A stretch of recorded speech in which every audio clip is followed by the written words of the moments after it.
Hi Dean. So most of the student ask about, sir, what is the MBBS abroad 2020-24 budget అని అడుగుతున్నారండి. So దీంతో పాటు sir especially కొంతమంది parents అడుగుతున్న doubt ఏంటంటే సార్, సో మా ఫ్రెండ్స్ ఉన్నారండి, ఈ కంట్రీకి వెళ్ళున్నారు, అంటే కంట్రీని స్పెసిఫై చేయట్లేదు, ఇంకో కంట్రీకి వెళ్ళున్నారండి, ఇలా వెళ్ళున్నారు. మీరేమో 20 లక్షలు అంటున్నారు, 25 లక్షలు అంటున్నారు, 30 లక్షలు అంటున్నారు, 35 లక్షలు అంటున్నారు.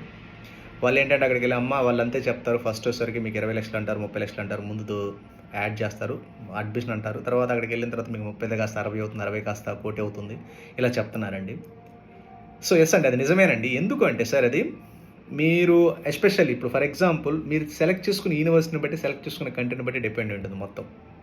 ఫర్ ఎగ్జాంపుల్ మీరు ఒక గవర్నమెంట్ మెడికల్ యూనివర్సిటీ, ఒక డెవలప్డ్ కంట్రీ సెలెక్ట్ చేసుకుంటే, అందుకే నెంబర్ ఆఫ్ టైమ్స్లో మీరు యూనివర్సిటీ సెలక్షన్ అప్పుడు కానీ, కంట్రీ సెలక్షన్ అప్పుడు compulsory government medical university select చేసుకోండి.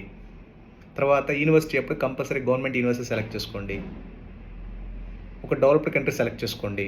ఎందుకు చెప్తున్నాను, ఎందుకు ఒక డెవలప్డ్ కంట్రీ ఒక గవర్నమెంట్ మెడికల్ యూనివర్సిటీ అంటున్నానంటే, సో ఒక డెవలప్డ్ కంట్రీ అవ్వచ్చు, government medical university. For example developed country అంటే మనకి రూల్స్ రెగ్యులేషన్స్ క్లియర్గా ఉంటాయి. సో ఫర్ ఎగ్జాంపుల్ మీకు ట్యూషన్ ఫీజు జాయిన్ అయ్యే ముందు ఎంత అని చెప్పారు అనుకోండి, మీరు 6 years అంతే ఉంటుంది. హాస్టల్ ఫీజు ఎంత ఉంటుంది అనుకోండి, హాస్టల్ ఫీజు 6 years అంతే ఉంటుంది. మెస్ ఫీజు ఎంత అనుకోండి, మెస్ ఫీజు 6 years అంతే ఉంటుంది.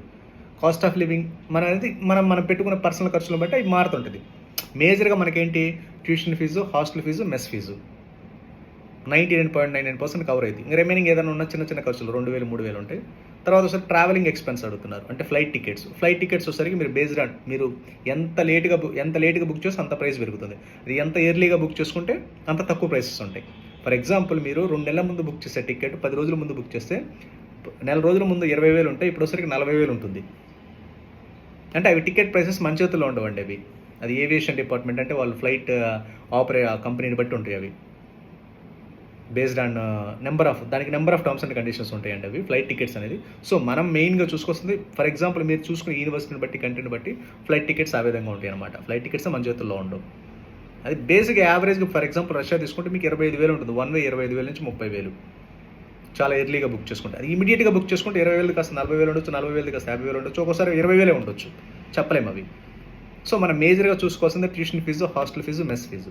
సో ట్యూషన్ ఫీజు అంటారా, అది ఫిక్స్డ్, ఎప్పుడు ఓన్లీ గవర్నమెంట్ మెడికల్ యూనివర్సిటీ అయితే మాత్రమే. అది దట్టు డెవలప్డ్ కంట్రీ అవ్వాలి. వాళ్ళు ఏంటంటే క్లియర్ కట్గా టర్మ్స్ అండ్ కండిషన్స్ పర్ఫెక్ట్గా ఉంటాయి కాబట్టి మనకు బడ్జెట్ అనేది ఎక్కడ చేంజెస్ రావండి. మనం ఎప్పుడైతే అండర్ డెవలప్డ్ కంట్రీస్, ఎప్పుడైతే ప్రైవేట్ కాలేజ్ సెలెక్ట్ చేసుకుంటే ఆటోమేటిక్గా మీకు చేంజెస్ వస్తాయి. సో కాబట్టి అది మనం సెలెక్ట్ చేసుకున్న యూనివర్సిటీని బట్టి, సెలెక్ట్ చేసుకున్న కంట్రీని బట్టి డిపెండ్ అయి ఉంటుంది. సో ఒక బడ్జెట్ క్యాలిక్యులేట్, ఫర్ ఎగ్జాంపుల్ మీరు ఏదైనా ఒక కంట్రీ కానీ ఒక యూనివర్సిటీ కానీ తీసుకున్నప్పుడు మీకు ఫీ స్ట్రక్చర్ వస్తుంది కదా, మీరు అడగండి, సార్ ట్యూషన్ ఫీజు సంవత్సరానికి ఎంత, హాస్టల్ ఫీజు సంవత్సరానికి ఎంత, మెస్ ఫీజు సంవత్సరానికి ఎంత అని అడిగితే మీకు ఆటోమేటిక్గా మనకి mainly tuition fee, college fee, mess fee, hostel fee, ఉండటానికి, తినడానికి, చదువుకోవడానికి, ఇవే కదా. ఇంకేదైనా చిన్న చిన్న ఖర్చులు ఉంటే మన పర్సనల్ ఎక్స్పెన్స్ ఉంటాయి, అవి అనేది నామినల్ ఎక్స్పెన్స్ బేసిక్గా. సో ఇవే కాబట్టి మీకు ఆటోమేటిక్గా మీకు ఫీ స్ట్రక్చర్లో at the time of admission లెటర్లో క్లియర్గా కనిపిస్తుంది. సో ట్యూషన్ ఫీజు ఎంత అండి, హాస్టల్ ఫీజు ఎంత అండి, మెస్ ఫీజు ఎంత, అవి మనకి 6 years ఎంత.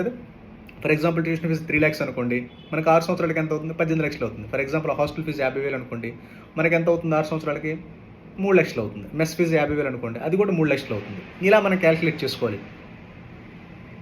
సో కాబట్టి మీరు డైరెక్ట్, ఇది ఇంకో పాయింట్ కూడా అండి, మీరు డైరెక్ట్గా పే చేసుకోవాలి ఇవన్నీ. మీరు ఎవరో కన్సల్టెంట్ చేతిలో, థర్డ్ పార్టీ చేతిలో పెడితే అవి మళ్ళీ మిస్యూజ్ అయిపోతాయి. సో కంపల్సరీగా మీరు వెళ్ళి డైరెక్ట్గా యూనివర్సిటీ, ఎందుకంటే డెవలప్డ్ కంట్రీస్ అనుకోండి, మీరు డైరెక్ట్గా పే చేసుకోవచ్చు యూనివర్సిటీకి. గవర్నమెంట్ యూనివర్సిటీ డైరెక్ట్గా పే చేసుకోవచ్చు ట్యూషన్ ఫీజులు, హాస్టల్ ఫీజులు, మెస్ ఫీజులు అన్నీ. అప్పుడు మీకు అర్థమైపోద్ది అప్పుడు క్లియర్గా. సో మీరు ఎవరికో పే చేసి, వాళ్ళు ఇంకొకరు పే చేసి అలా 3-4 మెంబర్స్ చేతులు మారినప్పుడు ఏంటంటే ఆటోమేటిక్గా పెరుగుతాయి. సో కాబట్టి మీరు డైరెక్ట్ యూనివర్సిటీ పేమెంట్ చేసుకుంటే ఆటోమేటిక్గా క్లారిటీ వస్తుంది. సో అందుకని డెవలప్డ్ కంట్రీస్ కానీ గవర్నమెంట్ మెడికల్ యూనివర్సిటీ మీరు డైరెక్ట్గా పే చేసుకోవచ్చు ట్యూషన్ ఫీజులు, హాస్టల్ ఫీజు, మెస్ ఫీజులు, మీకు ఎలాంటి ప్రాబ్లం అనేది ఉండదు. సో మీకు పెరగడానికి రీజన్ ఏంటంటే, సో మీకు ప్రాపర్గా దాన్ని ఏంటంటే చెప్పేటప్పుడు ఒక రకంగా చెప్పే తర్వాత ఒక రకంగా చెప్తారు.